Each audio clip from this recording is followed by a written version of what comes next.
안녕하세요, 여러분.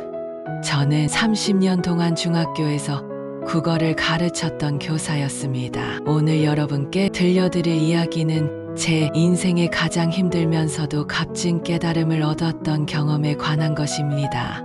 가족이라는 이름으로 당연시되는 희생이 있을까요? 어떤 이유로 가치를 평가절하당해도 괜찮을까요?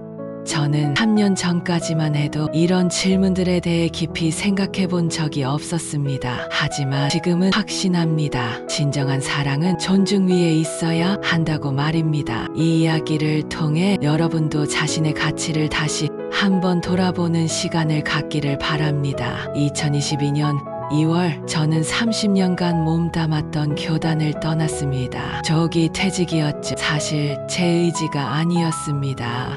남편이 20년간 운영하던 소규모 건설업체가 코로나19의 여파로 큰 타격을 받았거든요. 여기저기서 받은 대출금과 공사대금과 이수금 문제로 빚이 눈덩이처럼 불어났고 결국 사업을 정리하게 되었습니다. 그때 제 퇴직금 8천만 원을 모두 빚 정리에 쏟아부었어요. 30년간 아이들과 함께했던 추억이 담긴 상장들과 감사장들을 상자에 정리하면서 참 많은 생각이 들었습니다. 과연 내가 이제 뭘 할 수 있을까? 58세의 나이에 새로 시작할 수 있는 일이 있을까?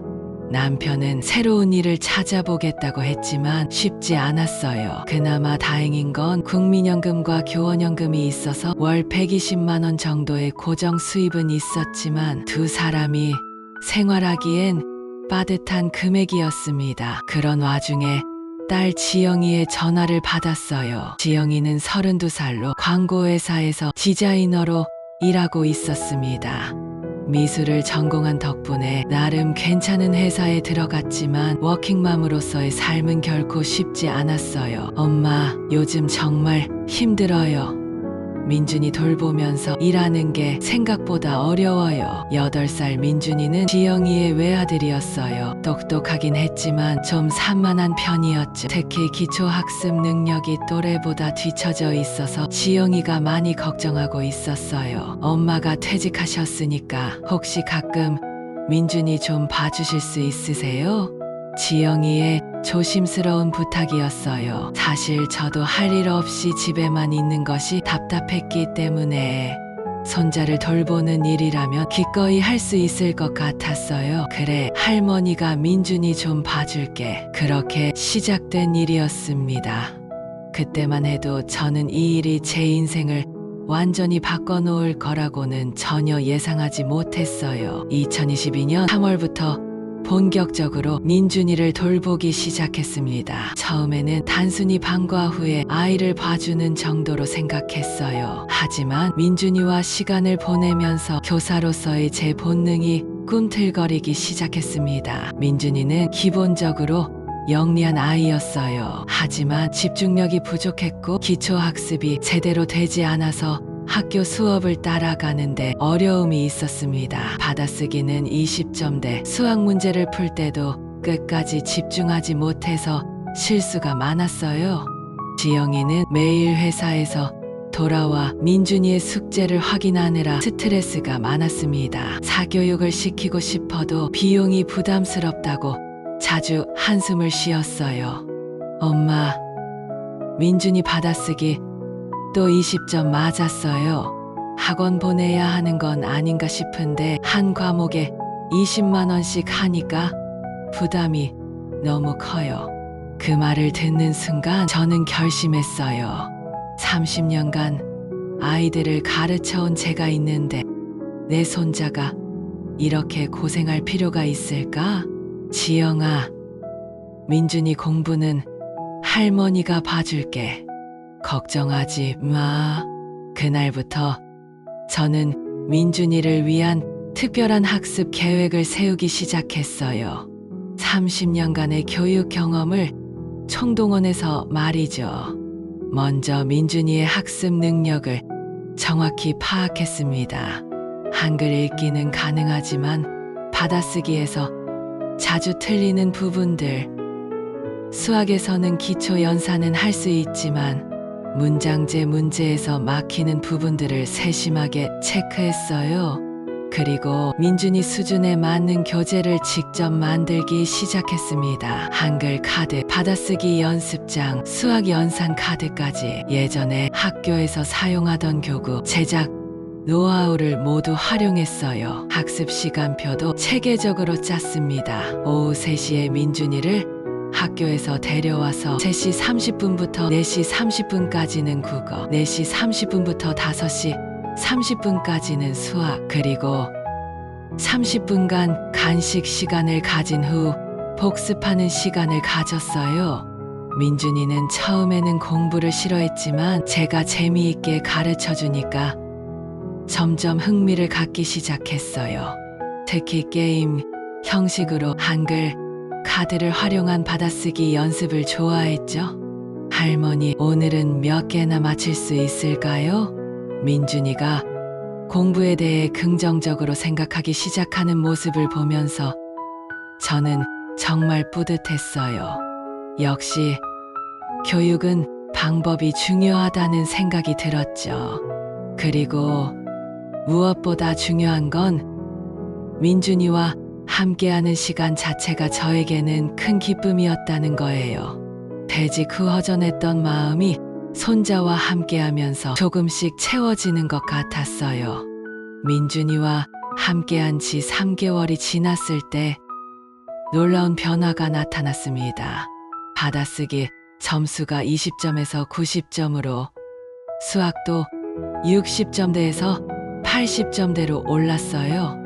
민준이 담임선생님께서도 요즘 민준이가 수업 태도가 많이 좋아졌다고 칭찬해 주셨다고 하더라고요. 지영이는 정말 기뻐했어요. 엄마, 정말 감사해요. 건에서도 이렇게 빨리 성과가 나올까 싶어요. 역시 엄마는 전문가세요. 그 말을 들으니 저도 정말 뿌듯했어요. 30년간 쌓아온 교육 노하우가 내 손자에게 이렇게 도움이 되다니. 교단을 떠났지만 저는 여전히 쓸모있는 사람이구나 하는 생각이 들었죠. 하지만 바로 그때부터 지영이의 요구사항이 하나둘씩 늘어나기 시작했어요. 엄마, 민준이 영어도 좀 봐주시면 안 될까요? 요즘 영어가 정말 중요하잖아요. 영어 학원 보내려면 월 25만 원인데 부담스러워서요. 영어? 저는 국어 교사였지 영어 교사가 아니었어요. 하지만 기초적인 영어는 할 수 있으니까 그 정도는 가르쳐 줄 수 있을 것 같았어요. 그래, 기초 영어 정도는 할머니가 가르쳐 줄 수 있어. 그렇게 영어까지 맡게 되었습니다. 영어 교재를 사서 민준이와 함께 알파벳부터 차근차근 공부하기 시작했어요. 그런데 일주일 후 또 다른 요청이 들어왔어요. 엄마, 민준이가 피아노를 배우고 싶어 해요. 피아노 학원은 월 20만 원인데 엄마도 젊을 때 피아노 치셨잖아요. 기초 정도만 가르쳐 주시면 안 될까요? 저는 대학생 때 교양으로 피아노를 배운 적이 있었어요. 전문가 수준은 아니지만 기초적인 건 가르쳐 줄 수 있을 것 같았어요. 기초 정도는 가르쳐 줄 수 있을 것 같아. 그렇게 피아노까지 맡게 되었습니다. 집에 있던 오래된 전자피아노를 꺼내서 민준이와 함께 도레미부터 시작했어요. 그리고 또 일주일 후 엄마, 민준이 미술 숙제 좀 도와주세요. 그리고 체육 준비물도 챙겨주시고요. 이제는 학습 지도를 넘어서 각종 학교 업무까지 맡게 된 거예요. 미술 숙제를 함께하고 체육 시간에 필요한 준비물을 챙기고 심지어 학부모 상담까지 대신 가달라고 하더라고요. 엄마, 제가 회사에서 빠지기 어려우니까 학부모 상담 대신 가주시면 안 될까요? 점점 제가 해야 할 일들이 많아졌어요. 하루 일과를 정리해보니 이랬어요. 오후 3시 민준이 학교 픽업, 3시 30분에서 4시 30분까지 국어 지도, 4시 30분에서 5시 30분까지 수학 지도, 5시분에서 6시 간식 준비 및 휴식, 6시에서 7시까지 영어 지도, 7시에서 7시 30분까지 피아노 연습, 7시 30분부터 8시 저녁까지 준비 및 정리, 하루에 무려 5시간을 민준이와 함께 보내고 있었던 거예요. 그것도 단순히 놀아주는 게 아니라 체계적으로 교육하고 있었죠. 처음에는 손자를 위한 일이니까 당연하다고 생각했어요. 하지만 시간이 지날수록 몸이 힘들어지기 시작했습니다. 목과 어깨가 결리고 오랜 시간 앉아서 아이와 공부하다 보니 허리도 아프고요. 그리고 무엇보다 제 개인 시간이 전혀 없어졌어요. 오전에는 민준이를 위한 교재 준비와 수업 계획을 세우고 오후에는 아이와 함께 공부하고 저녁에는 그날 한 내용을 정리하고 다음 날 계획을 세우느라 하루가 훌쩍 지나갔어요. 하지만 그래도 민준이 성적이 계속 올라가는 걸 보면서 이 모든 수고가 보람 있다고 생각했어요. 그리고 지영이가 고마워하는 모습을 보면서 뿌듯함도 느꼈고요. 민준이를 돌보기 시작한 지 6개월이 지났을 때 처음으로 큰 문제가 생겼습니다. 어느 금요일 아침 저에게 심한 몸살이 찾아왔어요. 전날 밤부터 오한이 들더니 아침에는 고열까지 났습니다. 체온계를 재보니 40도였어요. 몸을 일으킬 수조차 없는 상황이었습니다. 남편이 해열제를 주면서 오늘은 민준이 못 봐준다고 지영이한테 연락해라고 했어요. 저는 지영이에게 전화를 걸었습니다. 지영아, 엄마가 오늘 갑자기 몸살이 심해서 민준이를 못 봐줄 것 같아. 미안해. 그런데 지영이의 반응이 예상과 달랐어요.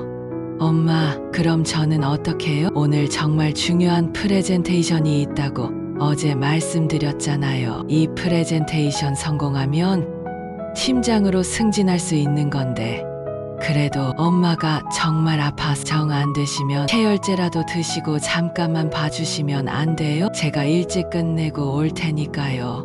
그 순간 저는 정말 말문이 막혔어요. 내가 아픈데도 내 건강보다 자기 일이 더 중요하다는 걸까? 결국 저는 해열제를 먹고 억지로 민준이를 데리러 갔어요. 하지만 평소처럼 제대로 가르쳐줄 수는 없었죠. 소파에 누워서 민준이가 숙제하는 걸 지켜보는 게 고작이었어요. 지영이가 저녁 8시쯤 돌아와서는 이렇게 말하더라고요. 엄마, 민준이 숙제 다 안 했네요. 이러면 월요일에 담임 선생님께 뭐라고 하지? 그리고 오늘 피아노 연습도 못했고. 그 말을 들으니 정말 화가 났어요. 내가 아픈 상황에서도 억지로 아이를 봐줬는데 고맙다는 말 한마디 없이 오히려 제대로 못했다고 지적하다니.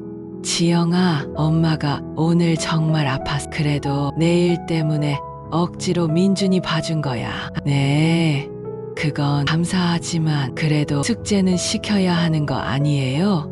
그날 밤 저는 잠을 이룰 수가 없었어요. 뭔가 잘못되고 있다는 생각이 들었거든요. 내가 아픈 것보다 딸의 일이 더 중요한 상황이 된 건 언제부터였을까? 그리고 며칠 후 더 충격적인 일이 있었어요. 제가 화장실에 가려고 지영이 방을 지나가는데 지영이가 친구와 전화하는 소리가 들렸어요. 완전 럭키하지 뭐야. 엄마가 전직 교사라서 애 교육은 완전 프로로 해주시거든. 사교육비 월 200만 원은 아끼는 거야. 그 돈으로 내 적금도 넣고 지난주에 명품 가방도 하나 샀어. 그 순간 제 심장이 멎는 것 같았어요. 사교육비를 100만 원이나 아끼고 있다고? 그럼 어머니께는 뭐라고 해? 고마우니까 가끔 용돈 5만 원씩 드리긴 하는데 솔직히 그것도 아까워 죽겠어. 공짜로 해주시는데 뭘. 저는 그 자리에서 다리에 힘이 풀렸어요. 월 5만 원. 내가 하고 있는 일의 대가가 월 5만 원이라는 거였어요. 그날 밤 저는 계산기를 꺼내서 계산해 봤어요. 하루 5시간, 주 5일이면 월 100시간. 지영이가 주는 5만 원으로 나누면 시급 500원. 2023년 최저시급이 120원인데 저는 시급 500원을 받고 있었던 거예요. 그날 이후로 저는 사교육 시장에 대해 본격적으로 알아보기 시작했어요. 인터넷을 검색해보니 개인 과외 시장의 현실이 적나라하게 드러났습니다. 초등학생 국어 과외 시간당 3에서 5만 원, 초등학생 수학 과외 시간당 3에서 5만 원, 초등학생 영어 과외 시간당 4에서 6만 원, 피아노 레슨 시간당 3에서 4만 원, 그리고 경력 30년의 전직 교사라면 시간당 8만 원까지도 받을 수 있다는 정보를 찾았어요. 제가 민준이에게 하고 있는 일을 시간당 5만 원으로만 계산해도 월 500만 원인데 저는 월 5만 원을 받고 있었던 거죠. 더 충격적인 건 지영이의 가계부를 우연히 보게 된 거였어요. 지영이가 외출한 사이에 민준이가 물을 쏟아서 닦다가 서랍이 열렸는데 거기에 가계부가 들어있더라고요.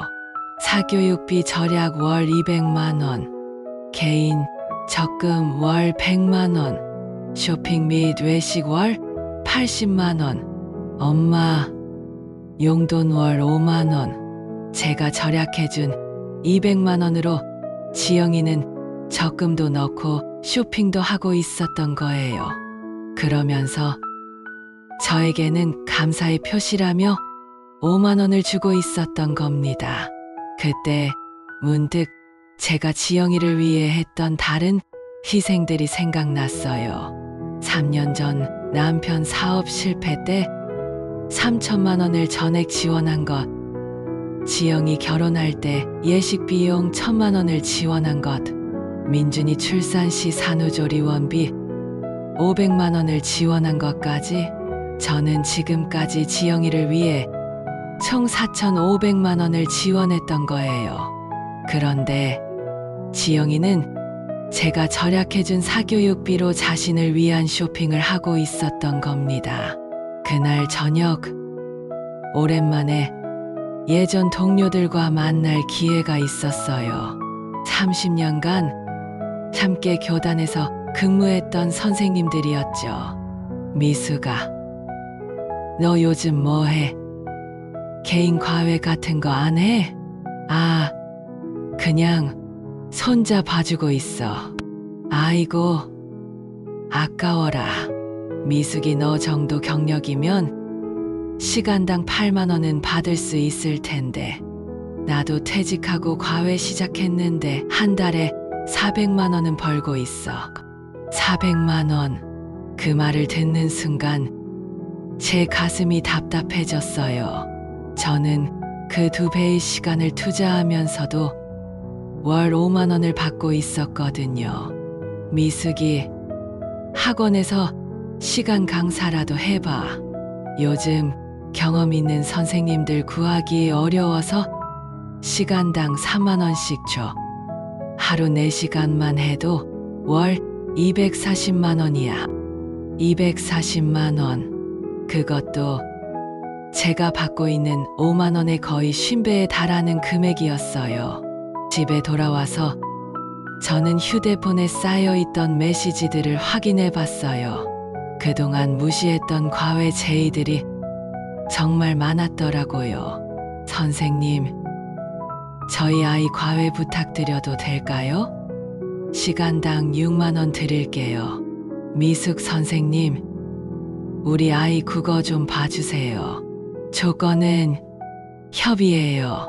선생님, 학원에서 파트타임 강사하실 생각 없으세요?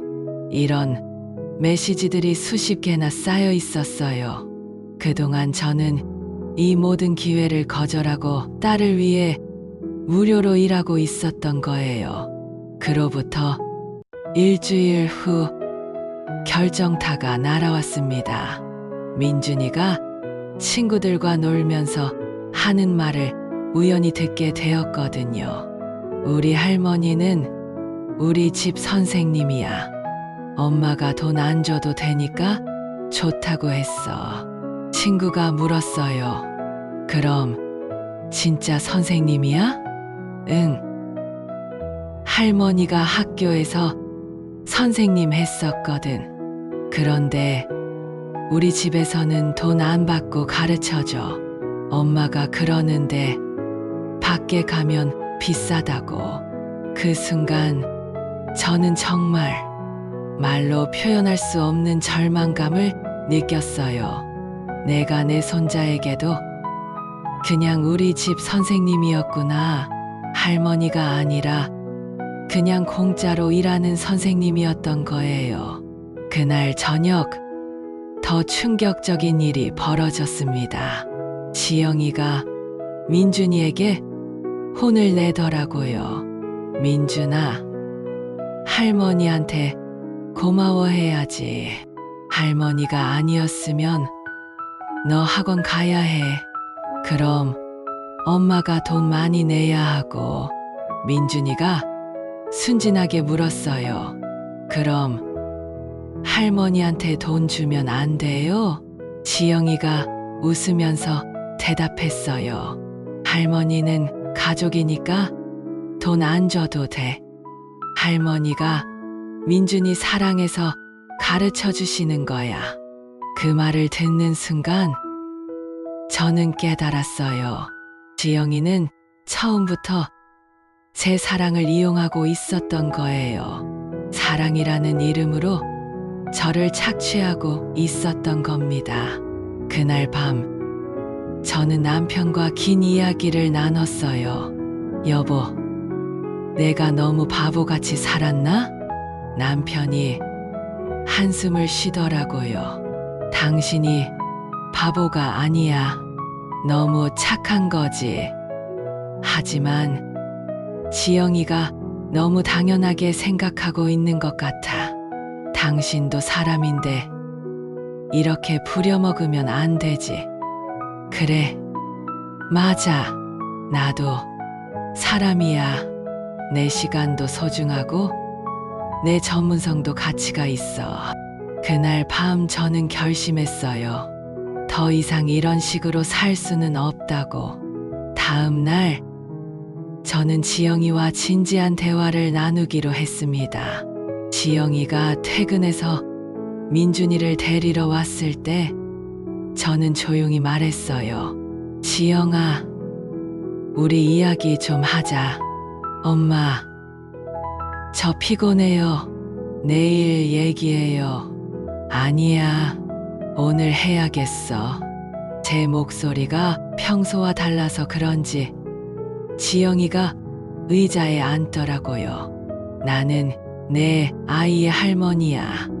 너희 집 무료 가정교사가 아니라고. 엄마, 무슨 말씀이세요? 저 정말 감사하게 생각하고 있어요. 감사. 월 5만 원이 감사의 표현이야? 지영이가 당황하더라고요. 엄마, 그게 무슨... 나는 내가 친구랑 통화하는 거 다 들었어. 사교육비 200만 원 아껴서 적금 넣고 명품 가방 샀다고 하던데. 지영이 얼굴이 빨갛게 달아올랐어요. 엄마, 그건 내가 하는 일을 시장 가격으로 따지면 월 500만 원이야. 시간당 5만 원씩 월 100시간이면 말이야. 그런데 너는 나한테 5만 원 주고 고맙다고? 엄마가 자원해서 하신 거잖아요. 제가 강요한 적 없어요. 자원해서 했다고? 그럼 이용해도 된다는 거야? 엄마가 좋아서 하신 거고 저는 감사히 받은 거예요. 가족끼리 돈 계산하는 게 이상하지 않나요? 그 순간 저는 정말 화가 치밀어 올랐어요. 가족이면 서로 존중해야 하는 거 아니야? 내 30년 경력이 월 5만 원짜리야? 내가 아플 때도 민준이 봐달라고 하고 숙제 안 했다고 지적하고. 이게 가족이 할 일이야? 엄마, 너무 하시는 거 아니에요? 저도 생활이 어려워요. 회사 다니면서 아이 키우는 게 얼마나 힘든데요. 그럼 원래대로 학원 보내. 내가 왜 고생해 가면서 너를 도와줘야 해? 지영이가 그제서야 심각한 표정을 지었어요. 엄마, 그럼 어떻게 하자는 거예요? 두 가지 중에 선택해. 정당한 대가 주든지 아니면 학원 보내든지. 정당한 대가가 얼마인데요? 시간당 5만 원.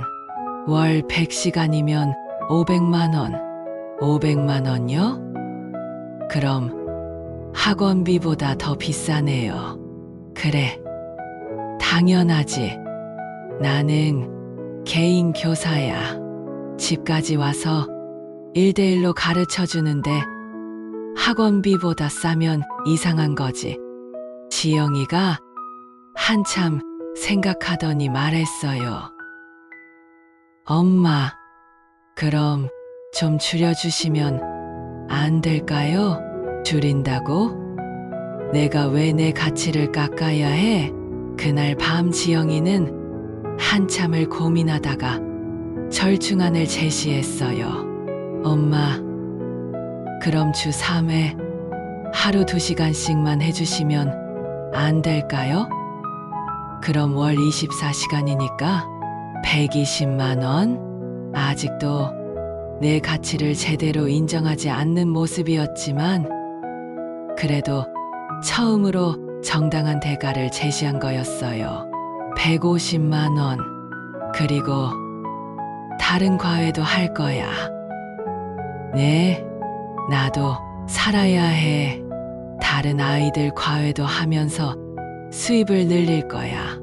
그날 이후로 제 인생은 완전히 달라졌습니다. 먼저 그동안 거절했던 과외 제이들에 다시 연락을 해봤어요. 다행히 아직도 과외 선생님을 구하고 있는 집들이 많았어요. 첫 번째 과외 학생은 초등학교 4학년 아이였어요. 국어와 수학을 가르쳐 달라고 해서 시간당 6만 원에 주 2회 하루 2시간씩 계약했어요. 그것만으로도 월 96만 원의 수입이 생겼죠. 두 번째 학생은 중학교 1학년이었어요.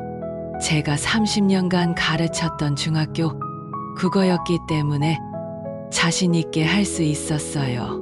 시간당 8만 원의 주 2회 하루 1시간 30분씩 해서 월 96만 원이었죠.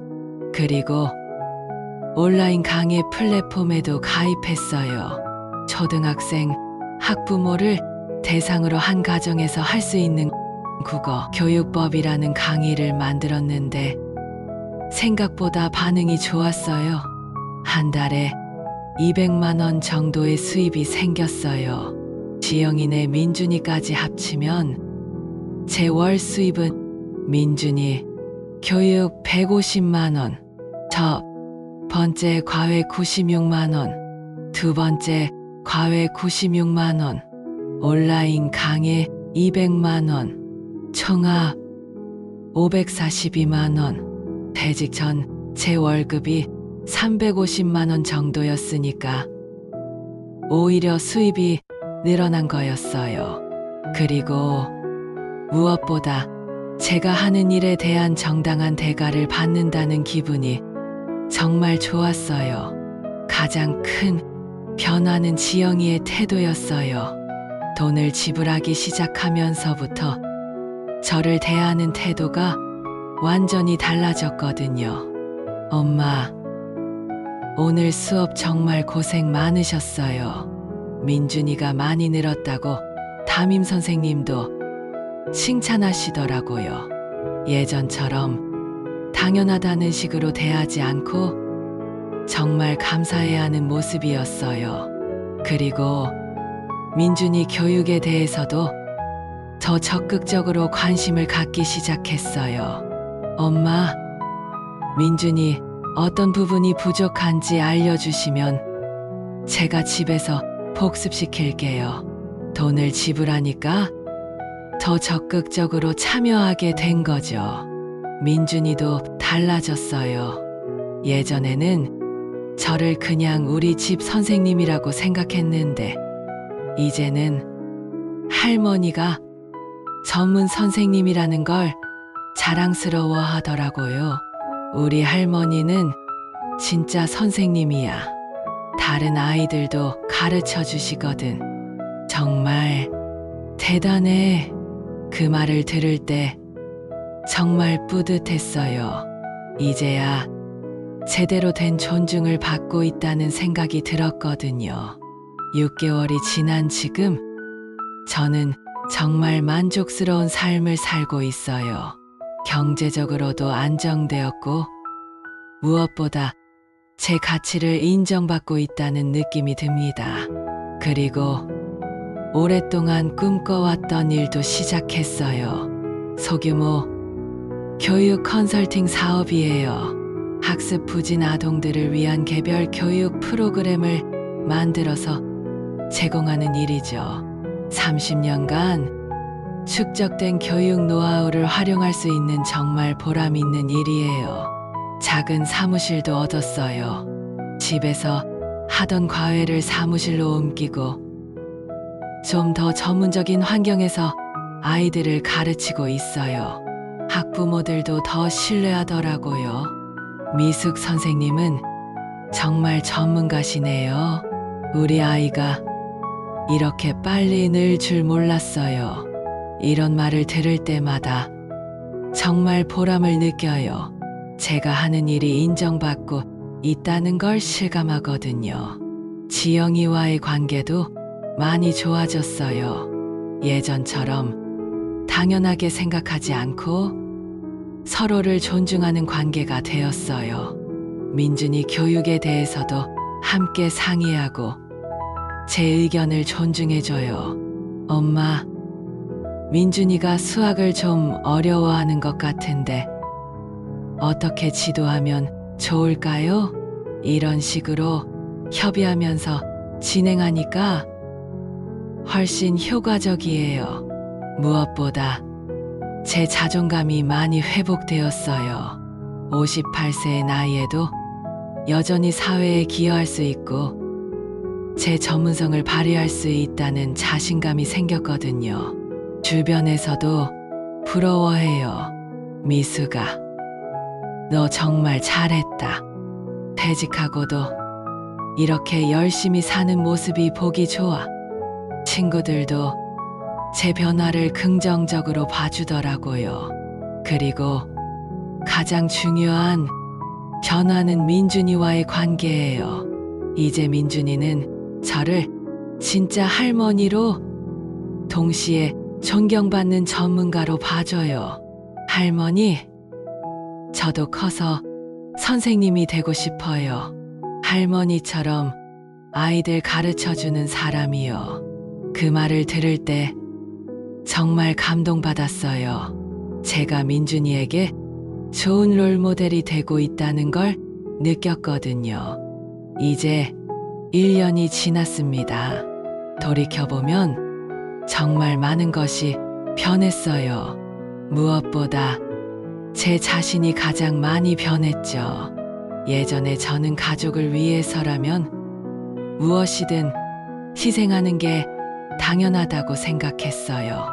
내 가치보다는 가족의 필요가 더 중요하다고 생각했죠. 하지만 이제는 알아요.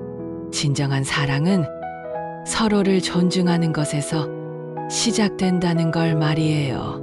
가족이라는 이름으로 당연시되는 희생은 없습니다. 사랑한다고 해서 내 가치를 평가절하당해서는 안 되죠. 내가 나 자신을 소중히 여길 때 비로소 다른 사람들도 나를 소중히 여기게 됩니다. 지금 저는 정말 행복해요. 경제적으로도 안정되었고 하고 싶은 일도 하고 있고 무엇보다 제 가치를 인정받고 있어요. 그리고 가족들과도 건강한 관계를 유지하고 있죠. 혹시 저와 비슷한 상황에 계신 분들이 있다면 꼭 말씀드리고 싶어요. 여러분의 시간과 노력, 그리고 전문성은 소중한 가치를 지니고 있어요. 가족이라는 이유로, 사랑한다는 이유로 그 가치를 포기하지 마세요. 자신을 소중히 여기는 것이 이기적인 게 아니에요. 오히려 그래야 진정으로 다른 사람들을 도울 수 있어요. 제 가치를 인정받은 지금 저는 예전보다 훨씬 더 많은 아이들을 도울 수 있게 되었거든요. 민준이는 지금도 저를 많이 따라요. 하지만 이제는 우리 집 선생님이 아니라 진짜 할머니로, 그리고 존경받는 전문가로 봐줘요. 그리고 그것이 진정한 관계라고 생각해요. 여러분도 자신의 가치를 제대로 인정받으시기를 바랍니다. 그때 비로소 진정한 행복을 느낄 수 있을 거예요.